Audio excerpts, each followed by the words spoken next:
Ada kisah nyata di Saudi kemarin terjadi. Sampai heboh. Dai-dai pun banyak mengangkat kisah itu. Kisah seorang dai dari Maroko. Maroko di Afrika Utara sana.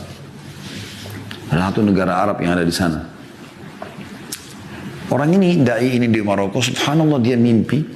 Rasulullah SAW datang kepada dia. Kisah nyata. Lalu berkata kepada dia,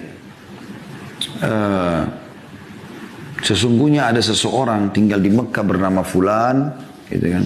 Sampaikan berita gembira kepada dia kalau dia termasuk ahli surga. Orang ini bangun kaget mimpi. Dan Nabi SAW mengatakan siapa yang melihatku dalam mimpinya maka itu pasti aku, tidak mungkin syaitan menjelma jadi aku, gitu kan. Rupanya mimpi lagi hari kedua, mimpi lagi hari ketiga, sampai 3 kali dia mimpi. Karena 3 kali dia penasaran, dia ambil pakaiannya, dia beli tiket, berangkat langsung umroh. Tiba di Mekah dia ngobrol sama teman-temannya dai-dai yang dia kenal juga.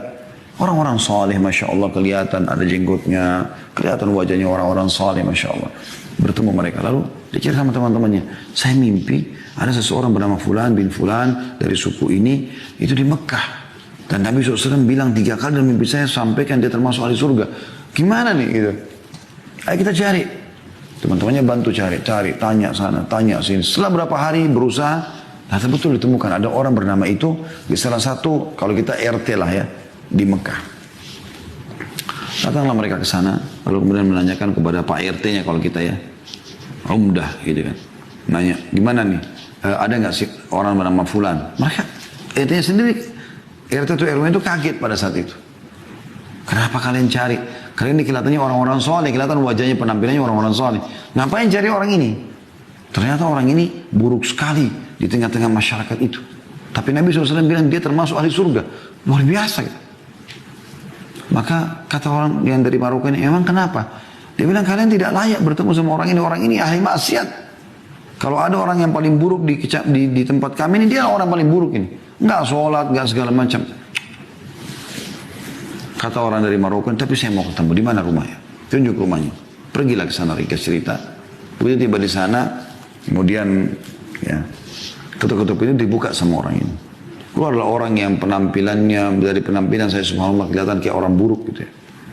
Ada orang subhanallah karena maksiatnya walaupun tampan jadi jelek kelihatan.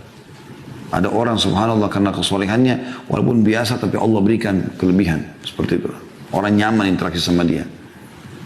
Dia kaget ada orang-orang cari dia. Ada apa nih? Dia bilang kenapa kalian cari saya?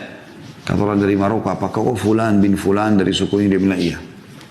Dia bilang saya mau menyampaikan berita dari Rasulullah SAW. Kaget orang itu. Rasulullah SAW? Berita apa?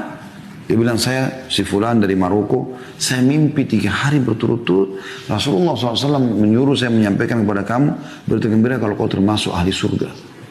Kaget orang itu langsung tiba-tiba menangis. Saya?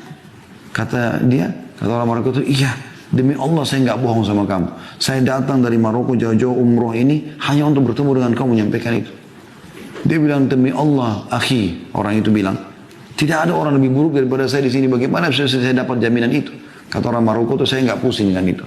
Cuma saya datang khusus untuk menyampaikan itu dan saya mau tahu amalan apa yang kau lakukan ini.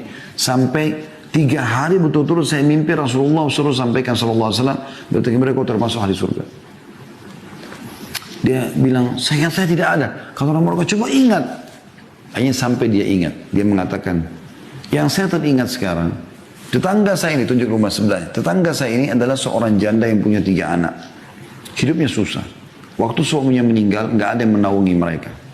Maka semenjak itu, dan sampai hari ini demi Allah, saya sudah bertekad untuk memberikan setengah gaji saya. Jadi setiap terima gaji, saya kasih ke mereka setengah, kepada saya setengah. Tidak ada yang tahu kecuali saya. Sama Allah subhanahu wa ta'ala. Kata orang Maroko tersebut, itu amalmu.